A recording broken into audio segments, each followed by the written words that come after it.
Hello Ram Ram ji सारा ने और सारे जने किसे हो। और पिछले ब्लॉग तय आपने बहुत ज़्यादा प्यार दिया है, इस वजह से ही मैं नए ब्लॉग बनाने लगी हूँ ताकि आप सारे जने मेरे तय जुड़े रहो और मेरी सेहत की जानकारी भी लेते रहो। और बहुत सारे कमेंट आए कहना ब्लॉग पे कि कंग्रेचुलेसन दीदी, कंग्रेचुलेसन दीदी, कंग्रेचुलेसन दीदी। तो थैंक यू सो मच, आप सबका दिल तय धन्यवाद कि आपने मेरे खातर दुआ करी और मेरे को बधाई दी। और आज जैसा कि मैंने कल अरब ब्लॉग में कह गया था कि आज मैं इंफॉर्मेशन शेयर करूँगी कि मतलब कौन सा मंथ है और किसे मूड स्विंग्स हो रहे हैं, और के कुछ आप तभी पूछूंगी कि कुछ करना चाहिए मूड स्विंग्स में और मन करे कुछ खान का पीन का। तो सबने पता है कि प्रेगनेंसी में क्या हुआ है, तो जिसने भी मेरा है प्रेगनेंसी में कितने मूड स्विंग हुए हैं वह सारे जने कमेंट करके ने मेरे सवालों के सारा के जवाब दियो। तो जी आप चलेंगे पहला क्वेश्चन की और कि सबसे पहले कि कौन सा मंथ चला हुआ है मेरी प्रेगनेंसी का और कब डिलीवरी हो गई, उसका अंदाज़ा तो आप खुद ही लगा सको हो। तो जी अभी चला हुआ है 6th मंथ, प्रेगनेंसी का 6th मंथ चला हुआ है एंड डिलीवरी का तो आप अंदाज़ा लगाए इसको अक्टूबर में होगी। तो जी मूड स्विंग्स तो आप पूछो है ना, शुरू के महीने में तो है नहीं, बहुत ज़्यादा परेशान हुई हूँ मैं, बहुत ज़्यादा। 3 महीना तक तो अन्न पानी कुछ भी मतलब अंदर नहीं गया। ऐसा नहीं है कि मेरे वोमिटिंग हो थी, उल्टी नहीं पड़ी मेरे तो सिर्फ और सिर्फ मतलब उपलाई आया करती सारी चीज़ आता है, जैसे रोटियां में तो स्मैल आनी या फिर खान की हर एक चीज़ में तो स्मैल आनी, हर एक चीज़ में तेन होंदा कि ना या मत खा। तो मतलब 3 महीना तक तो लगातार ही रहा है ऐसा कि मतलब भूखी रह जाती। मैंने भूख तेन डर लगन लग गया था कि हाँ कदे ई फिर भूख लगेगी नू सोच कर डरी रहा करती कि आए कदे भूख लग जाए, क्योंकि खाया कुछ जाया ही कौन करता। मतलब सारी कोशिश करे पाछे भी कुछ भी नहीं खाया जाया करता, और खा लेंदी तो फिर साबत दिन इतना गंदा मुँह रहा कि बस देखा भी नहीं।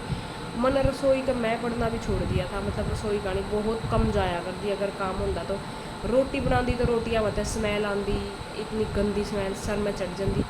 बाकी ईद तो इतनी बनाते होने आती को नहीं है स्मैल, वो मतलब जब आया करती।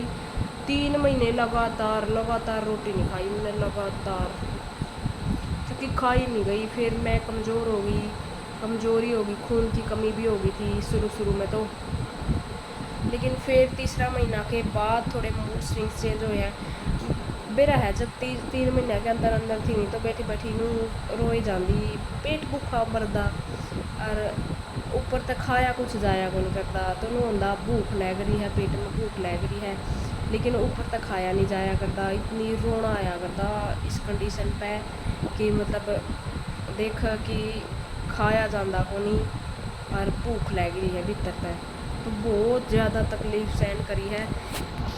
नू नहीं कहती कि मैं मना हुआ है, तकलीफ सब ने हुए हैं। किसी के मूड स्विंग्स कुछ हुए हैं, किसी के मूड स्विंग्स इसे हुए हैं कि मतलब खा ले वह और फिर उल्टी आ जा कर है, लेकिन वो खाए भी जाया कर उल्टी भी आ जा कर। ये सब मेरे गला कौन था, उल्टी तो मेरा आई को नहीं है, उल्टी तो मेरा कदे पड़ी को नहीं प्रेगनेंसी में। वो बाकी भीतर तो इतना गंदा मूड होया रहता, जम्मा ये खराब मुँह। ये भी रोटी खाए पछो जे है बटी बुआ बात को रही कि भाई खाया कौन जाता।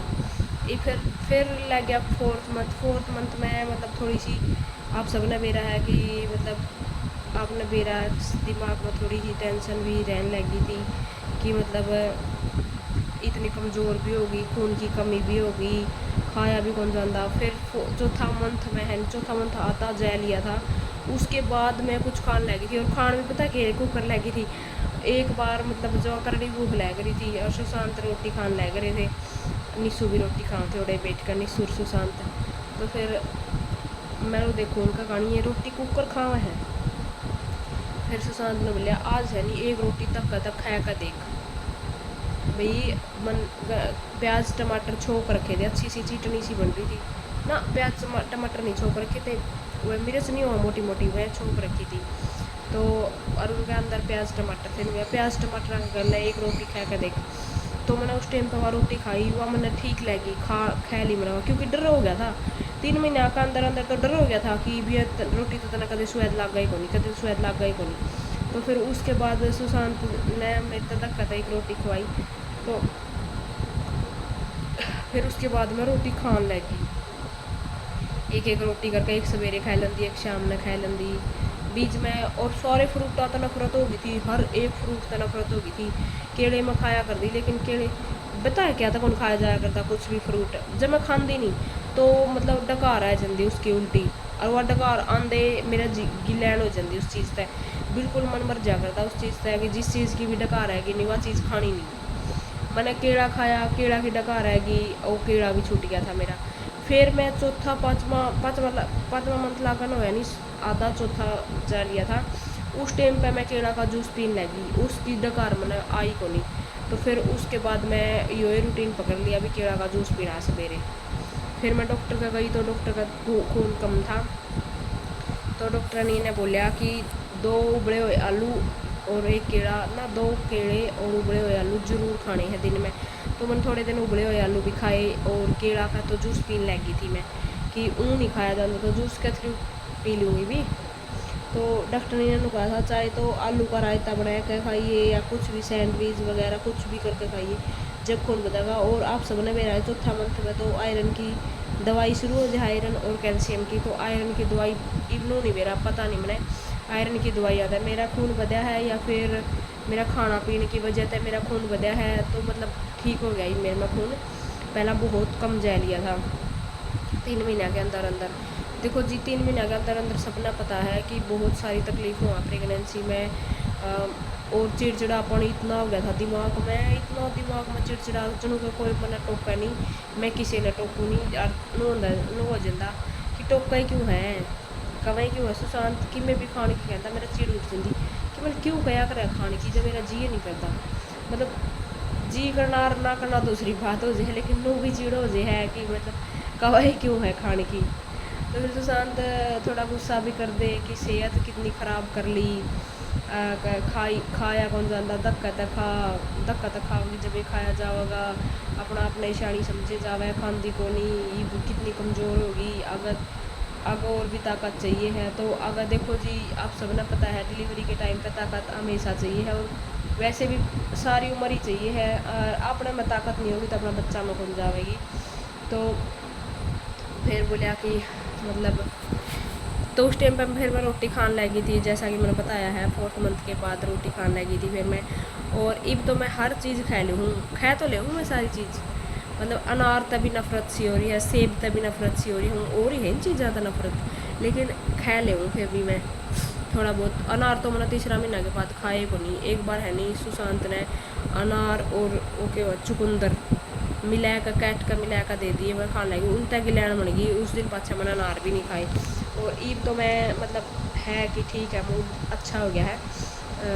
7वां-8वां महीना में मैं अनार नूर भी खान लग जाऊँ, सेब साब भी आई होप कि खान लग जाऊँ। ऐसा कुछ नहीं लगा मैंने, कड़वा कुछ नहीं लगा है। तो गिलैन हो गई थी उस टाइम पर, तो मैं केड़े तो खान लगी। और फिर मैंने बीच में खाए आड़ू और आलू बुखारे, और मौसमी का जूस भी पी लेंगी ठीक ठाक। ईबे पीने लगी हूँ, ज़्यादा दिन को नहीं हुए हैं।